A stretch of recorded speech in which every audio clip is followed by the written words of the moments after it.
Okay, folks, good morning and welcome to Swing Trading Today. We're going to talk about the pre-market action today, and we're going to talk about some economic data that's coming out. I was seeing a lot of weakness in the market this morning. We'll go over the major averages. We'll talk about the dollar, which is surging at current. I'll give you my thoughts on that. We're going to talk about a couple of trades we just put on recently. We are short the market, but yes, we have been nibbling on some extreme oversold stocks. FedEx, Sam Adams Beer. We'll go over those charts. And before we begin, let's first give a shout out to our sponsor over at TrendSpider. Folks, don't settle for ordinary trading software. Automate your grunt work, speed up your technical analysis by using the algorithms that TrendSpider software provides. This is it. If you need seasonality, if you want to know, in this case here, Sam Adams Beer, how well has it performed over on a monthly time frame going back, say, to 2003? Well, you simply punch it in, and you can see that the September and October periods begin to see some strength. Now, September wasn't great, but October is seeing a great base build here. And if you take a look at your indicators, which TrendSpider provides, well, you're seeing a great setup here for Sam Adams Beer to rip up higher. So take advantage of the 7-day free trial offer. Use the link below. Take advantage of their scanners. And I also give it away free to our silver and gold level members. Again, use the link below. Go over to the website, TrendSpider. Let's get to the pre-market activity. Okay, so yesterday we saw a rally in the markets. And if you look in hindsight about how the markets had closed, well, they closed up, but there wasn't conviction. Normally, when you see the markets close, you want to see a lot of buying into the close.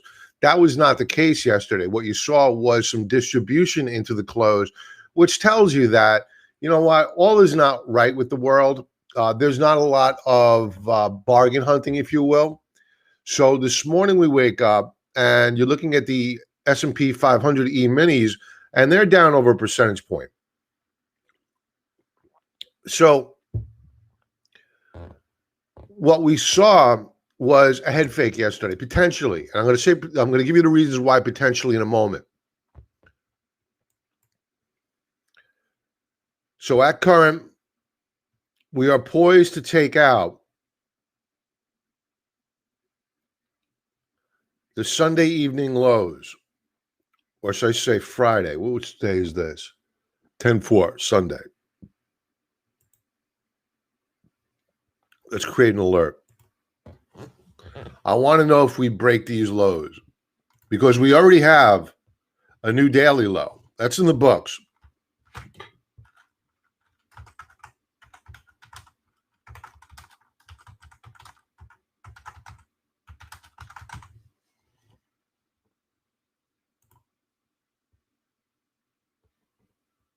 So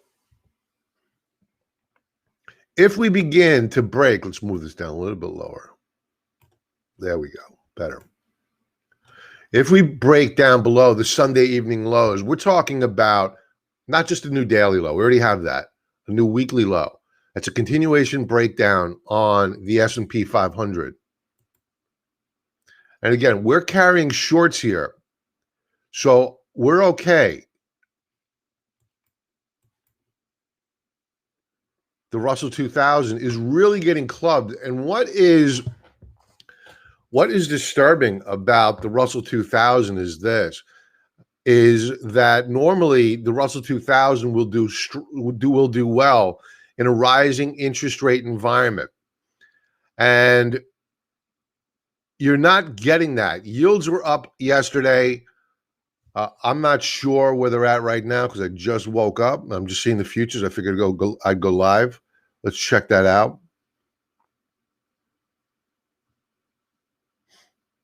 Where are my 10 years? Come on, buddy. This is what happens when you do an ad hoc video. Here we go.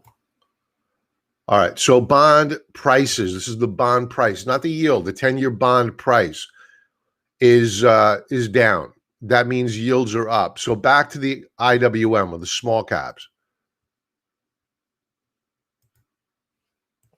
Now, what is happening here is disturbing, because in a traditional healthy market, if yields are rising, well, that's a sign of economic growth. That's what the market perceives that it is, but it's not. We have clown world going on. We have incompetence in Washington, D.C., first and foremost, whether it be at the National Institute of Health, whether it be in Congress, whether it be in the White House, you name it, it's incompetent. So the bond markets are saying, whoa, man, we're lending you money for dirt cheap. We want more premium. You guys are threatening to default on your debt. Clown world is being kind to what we're seeing in Washington, D.C. So yields are not rising because of economic growth. No, no, no. They are rising out of a demand by the market that we get more premium for the risk that we are assuming for lending to clown world. Meaning, AKA, unfortunately, I love my country, the United States of America. So the Russell 2000 is getting pounded. What else is hurting the Russell 2000? Inflation. What else is hurting the Russell 2000? GDP growth for this quarter, now down to what, 1.3%? So you have inflation ripping through the ceiling, GDP expectations declining, stagflation.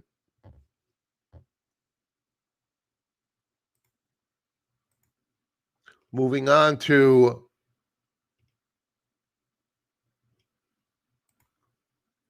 the NASDAQ. The NASDAQ's a basket case as well. We're very close to taking out very significant lows here on the NASDAQ, on the IWM, or I should say the small caps. It's not the IWM this early in the morning. We're looking at the futures, the Russell 2000 futures.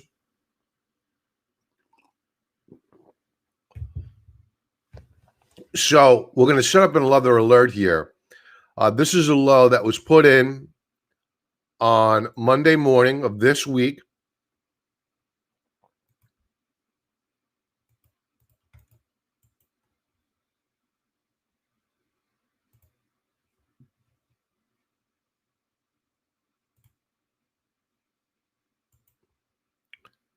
Because we want to know, do we defend these support levels or do we break them? And it looks as though, unfortunately for longs, we're going to break. Now, again, there are events coming up later this morning that could prevent this sell-off from happening. We're going to go to that in a moment.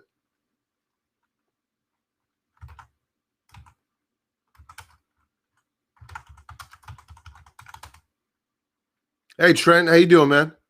Good to see you. Love the show. Thank you very much. I appreciate that very much, Trent. That means a lot. It's the reason why I do it, believe me.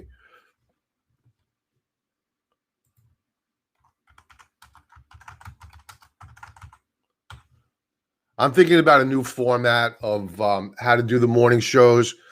You know, looking at YouTube's results, I just wasn't getting the traction I like, and being up at 5 o'clock in the morning and doing that was a bit crazy. So I'm trying to think about how else to do the show.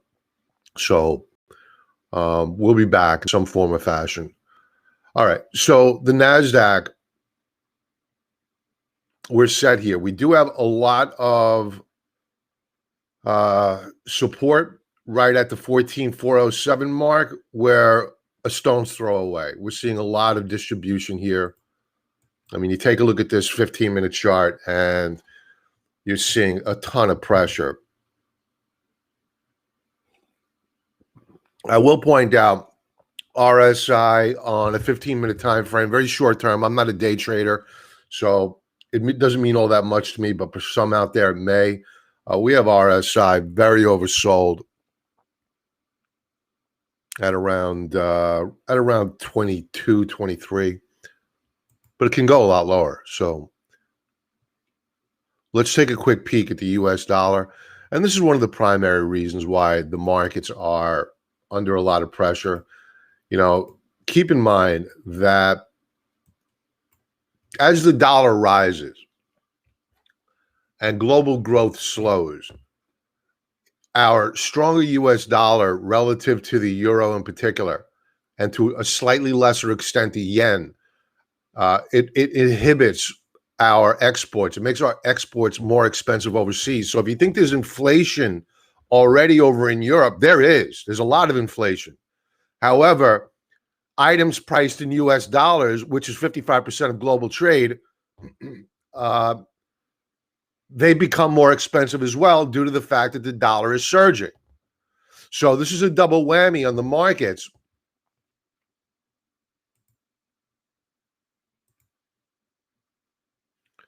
The dollar is looking very strong. We're nearing higher highs. Let's see what impact that's having on gold. And as expected, gold is getting hit here. We've broken back down below support levels, down over a half percentage point.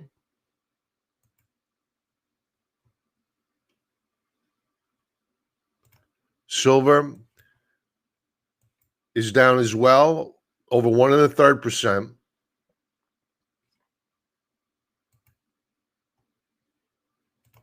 Natural gas, one of the primary reasons why we're seeing a lot of inflation along with crude oil. Energy prices are surging. Natural gas up another percentage point as we speak overnight. This is serious stuff. So you have GDP, again, which is declining, gross domestic product declining, yet prices are going up higher. This is a nightmare. They're going to have the, what do they call it back when I was a kid? The misery index. Google the misery index. You'll see what I'm talking about. They had it out when I was a kid. I don't even want to talk about what decade that was.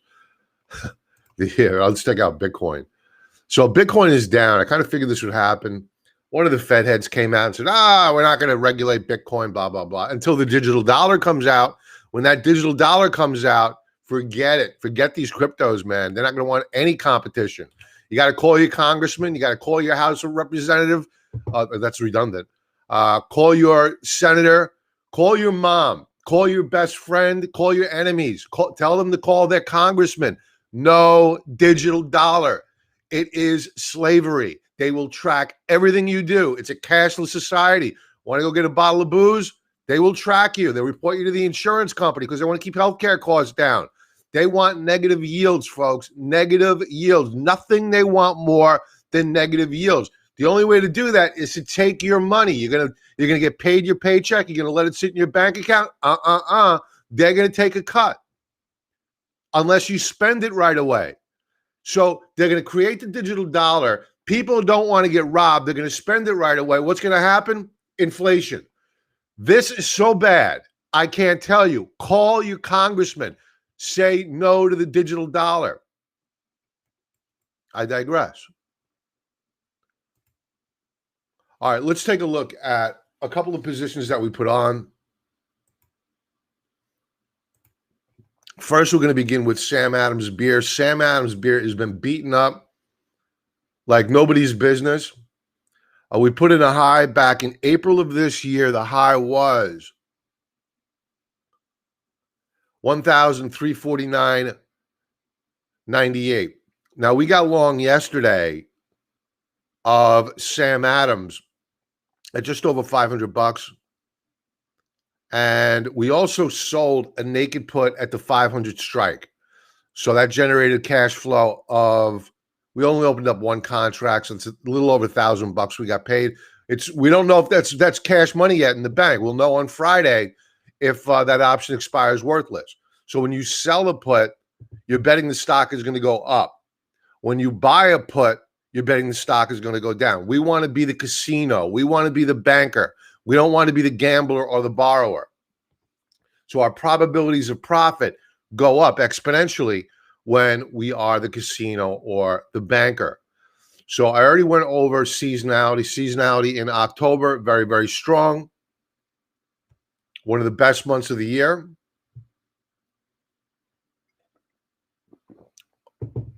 It's kind of early to be talking about a monthly chart, but I'll go with it anyway. If we fail to hold this support level, we will come down here to 410. That's a big drop. I think we should bounce beforehand. And I'll create an alert at that support level just in case we do break and we move down there.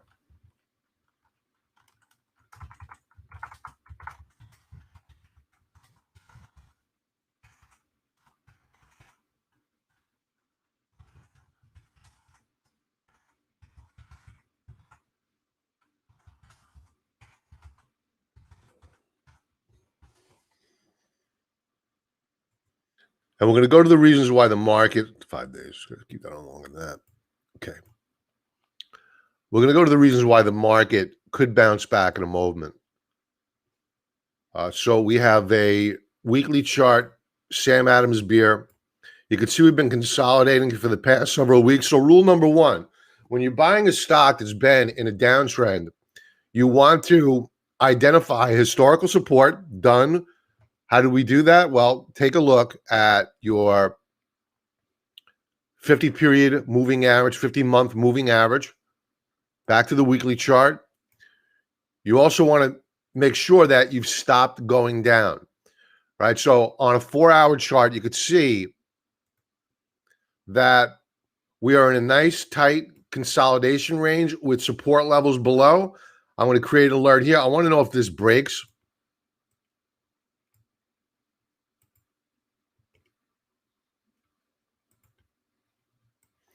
Because we may need to stop out if we're wrong.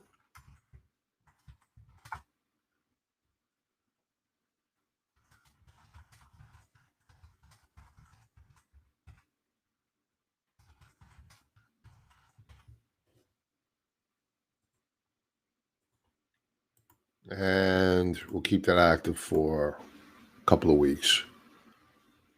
Now, what we also want to know, because we may want to build on this position, right? Because on a 4-hour time frame yesterday, we broke out above this resistance level here in blue. These are the automated trend lines that TrendSpider provides you. Again, use the link below, get 35% off. What I want to know next is, do we break out above this resistance level here in red?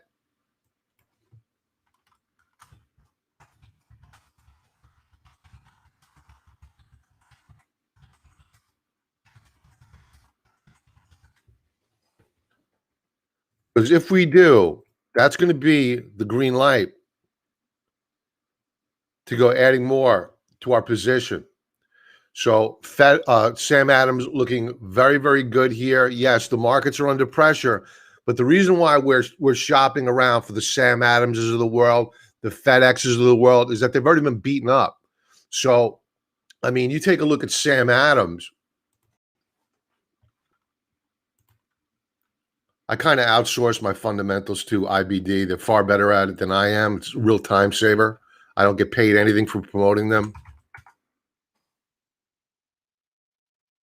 They're just good. They're just that good that I just want to share positive experiences. All right, so here's Sam Adams. The group is totally out of favor. That doesn't mean you can't get a short squeeze.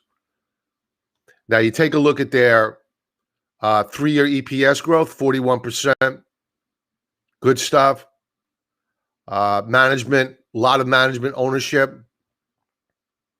The shares are down about 50%. They were lower than that.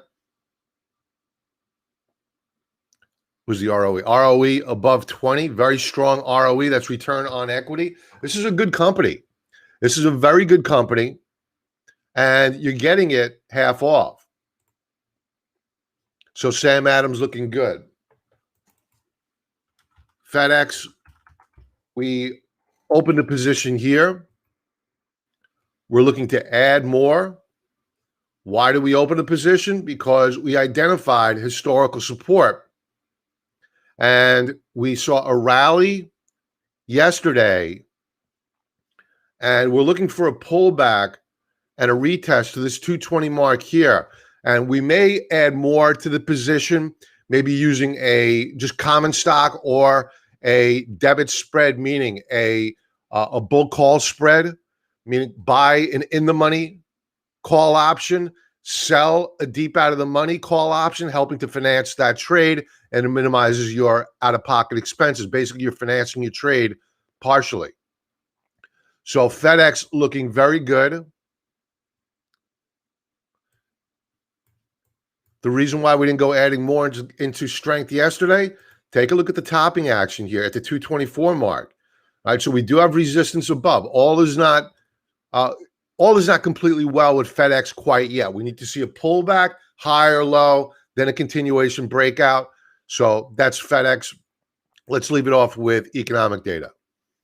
All right, so this morning, what could turn things around is that this is the pimp Mac Daddy of them all week in terms of economic data. We get non-farm payrolls on Friday.